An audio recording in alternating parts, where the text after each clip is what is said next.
So we are on a journey today from darkness into light. We're going to go way into darkness, the darkness of my childhood, and into the light, as if we weren't already right now. I don't know about you, but I actually see light coming out from all of you and feel it right inside me. The room is kind of leaking out, and I think the light in this room is leaking out. The question I want y'all to think about when I'm talking today is, what does it take to live in the light? This is some scripture from the Gospel of Luke. Therefore, whatever you have said in the dark will be heard in the light, and what you have whispered behind closed doors will be proclaimed from the housetops. I like to read that. That's the quote, but I want to read it in context. I want to read what happened before and what happened afterwards, and we'll go into it. Meanwhile, when the crowd gathered in thousands so that they trampled on one another, he, Jesus, began to speak first to his disciples. Beware of the yeast of the Pharisees, that is, their hypocrisy. Nothing is covered up that will not be uncovered, and nothing secret that will not become known. Therefore, whatever you have said in the dark will be heard in the light, and what you have whispered behind closed doors will be proclaimed from the housetops.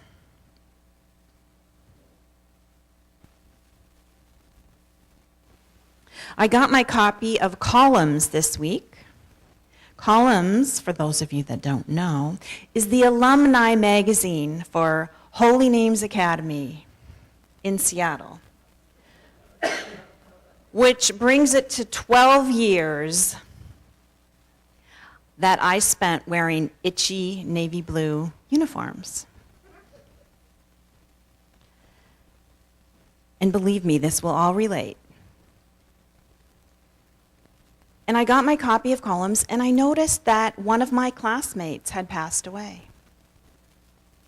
And talk about taking me back and thinking about darkness and light.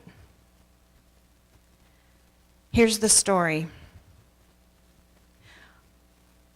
The woman who died, I'm going to call her Emily, she almost didn't get to graduate with us. In fact, all of us who were on the yearbook staff almost did not get to graduate. And here's the story. Emily and a few others designed the cover for the yearbook.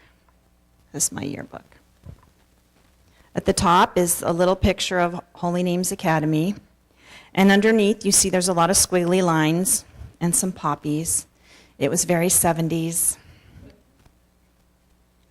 And somehow in the squiggly lines, I actually can't find it anymore. There's some secret messages. And one of them was, blank the school. I know. And there were a few other, I think they actually signed their names, like, talk about goofy. And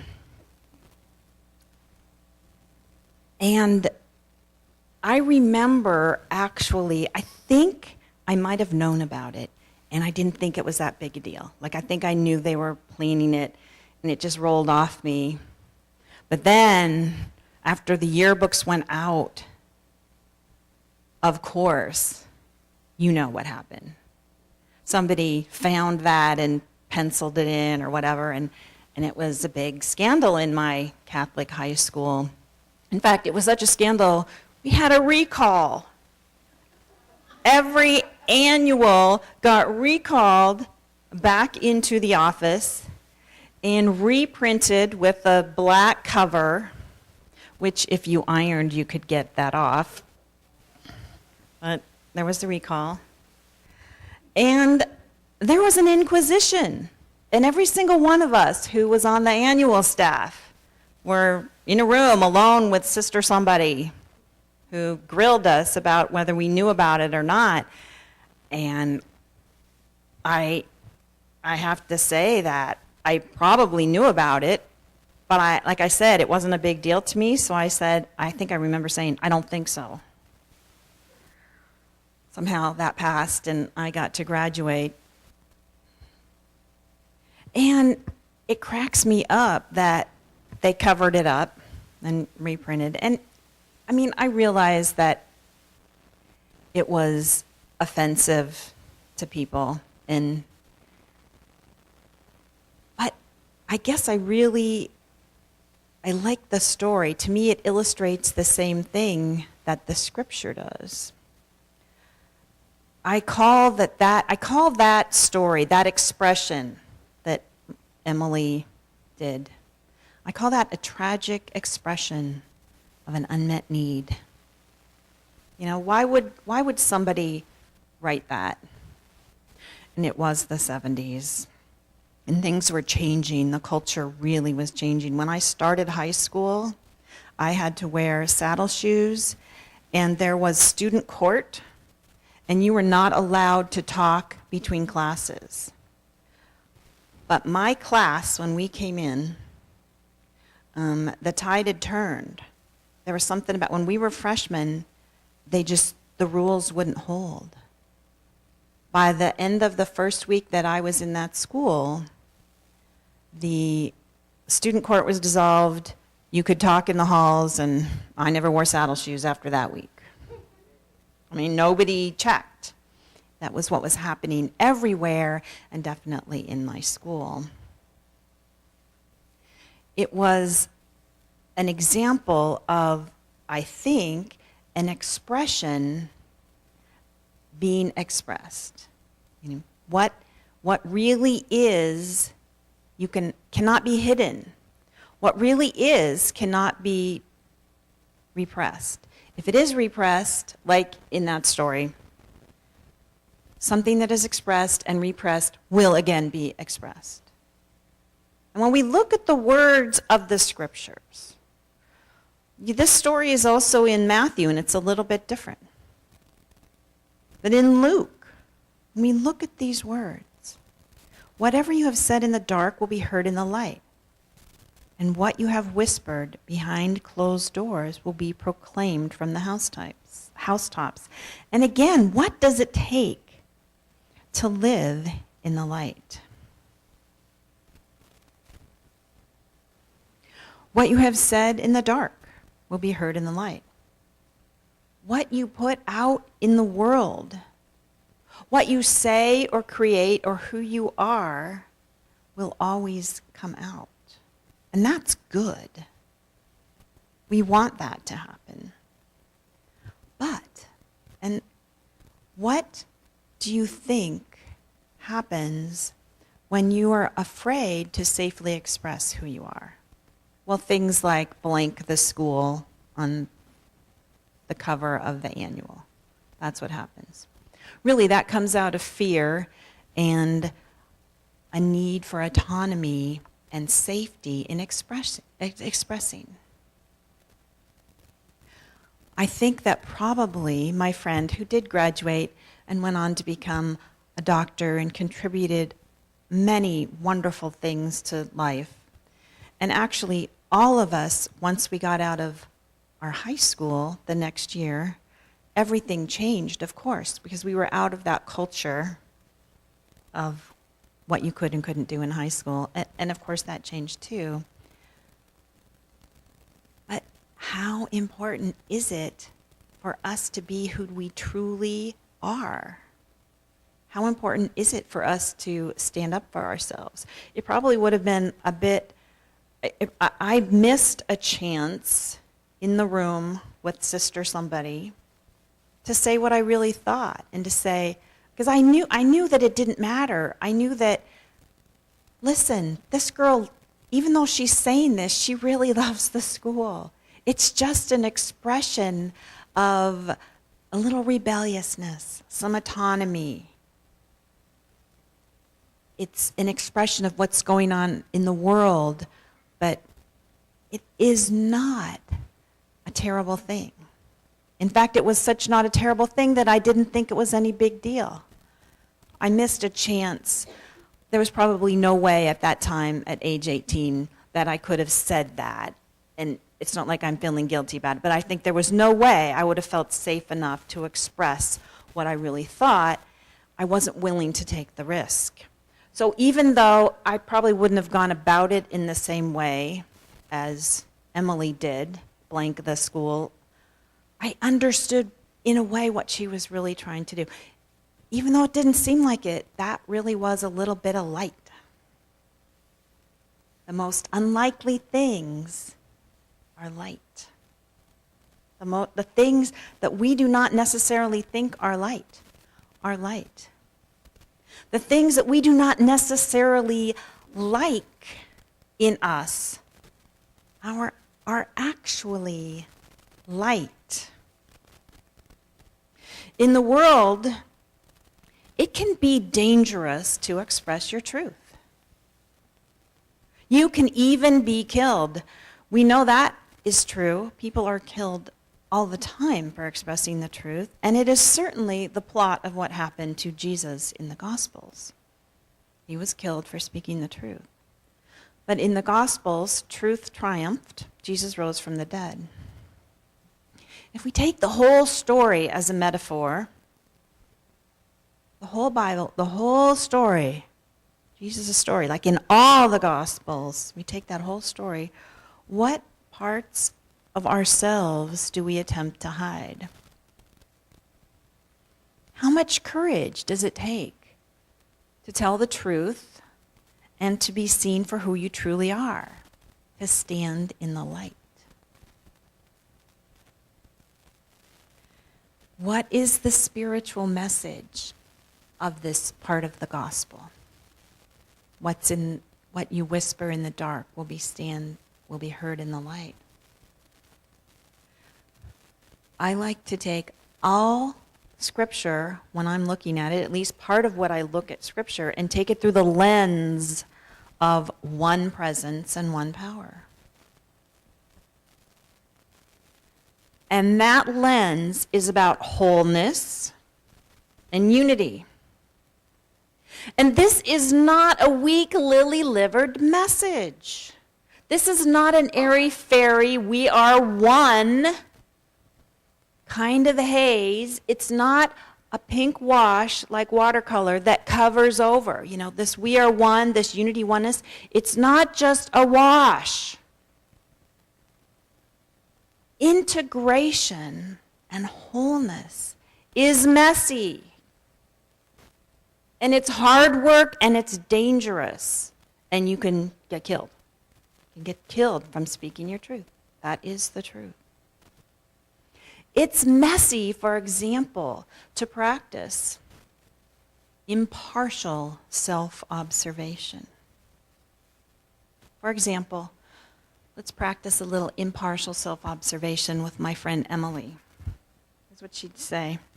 What is it in me that wants to express blank the school?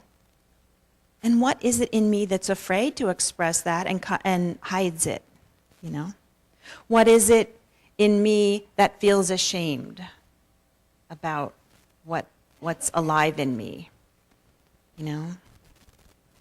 What about exploring, taking some impartial self-observation and guessing at my friend Emily, what was the light behind the darkness, or what was the light behind what could be perceived as an attack? Maybe it was just some aliveness. Maybe it was a need for autonomy. Maybe it was a need to say, I am different, and I do not want to stand for injustice. I do not want to stand for repression. I do not want to stand for the parts of this Catholic school upbringing that I'm not fully with. Who knows? I'm really totally guessing here. That's a way to observe that and to find out what's the light underneath it all. So here's what I'm asking myself, and when I ask myself, I like you to ask yourself along with me.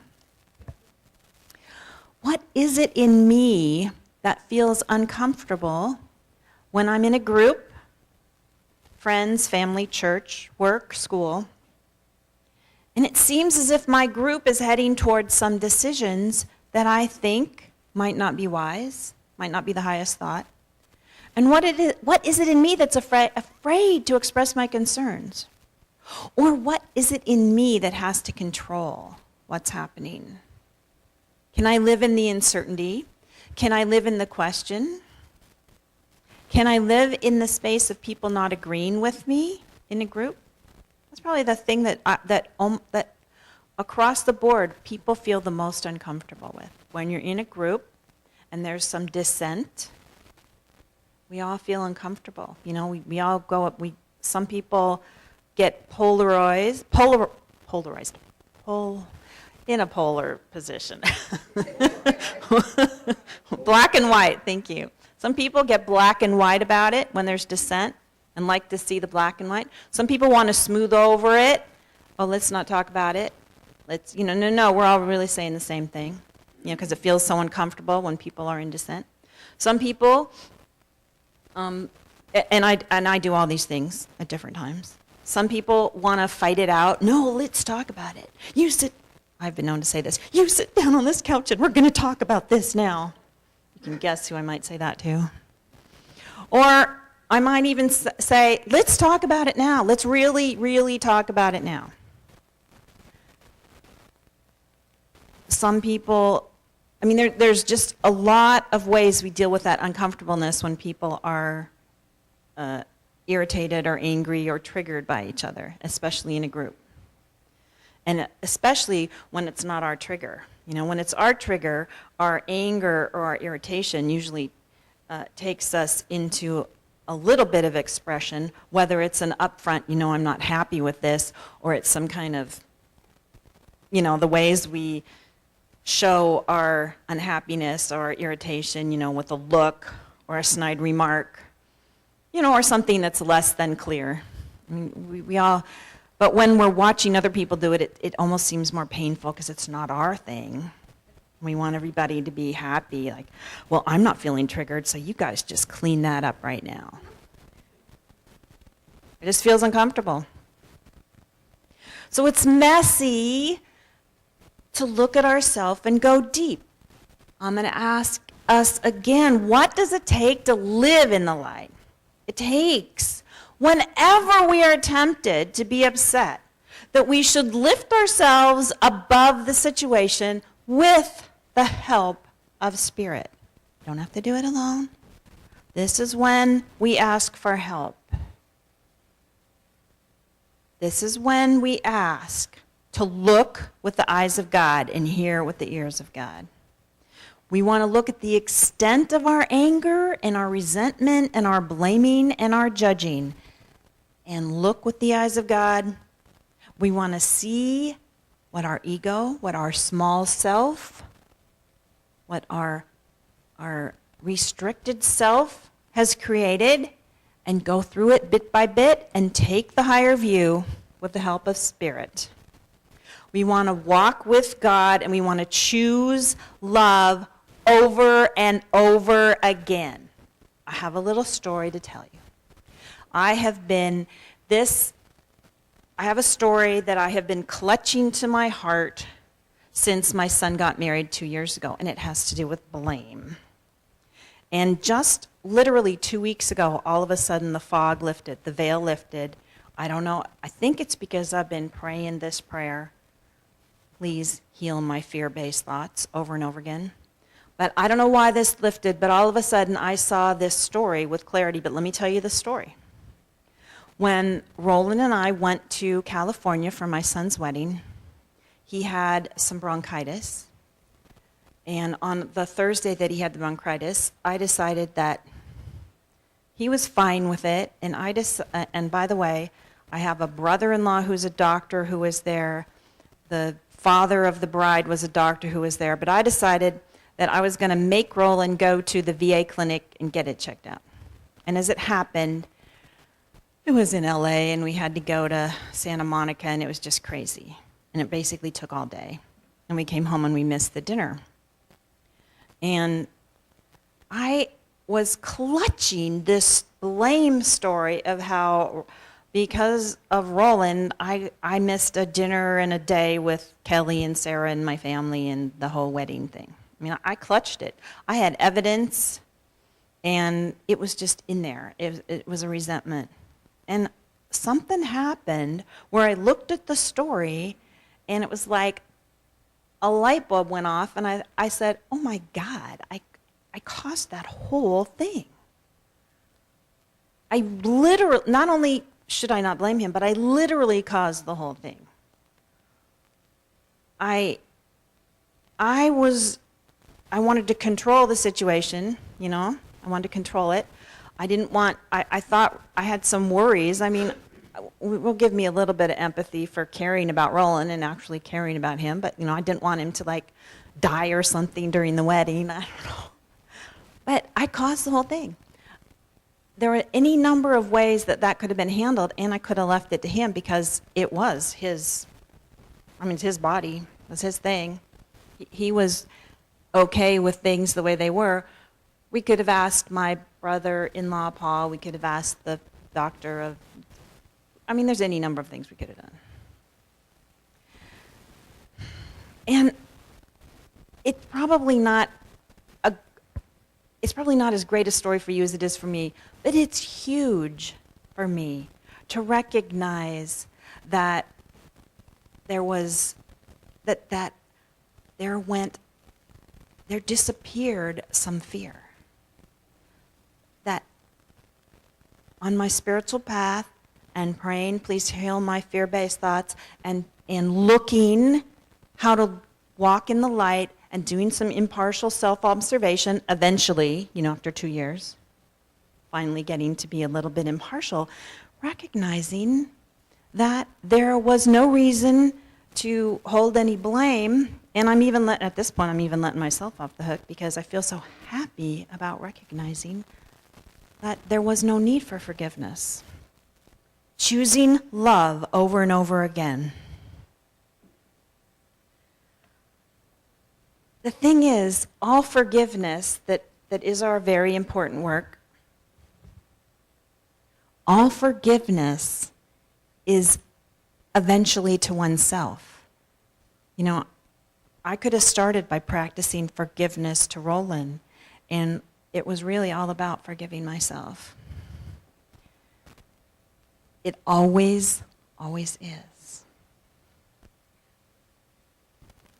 I want to end with a beautiful, beautiful thing from my favorite writer, Mark Nepo, The Exquisite Risk, Daring to Live an Authentic Life. Just the title is like a poem. In truth, listening deeply and inwardly allows us to keep meeting the outer world with our inner being. And this mysteriously keeps the world vital. Often the nature of the dance cycles us from being self-centered to being other-centered and to being balanced as an integral part of the integral whole. And when we're blessed to experience these balanced, integrated moments, it becomes clear that everything is relational. Everything inside us and between us is circulatory, an ongoing exchange of what matters. Just like that beautiful song that Chris and the band played for us. Everything is holy now. And welcome, Sunday school kids. Come and sit down and join us. We're so happy to have you here. Let's take an offering for unity. I invite you to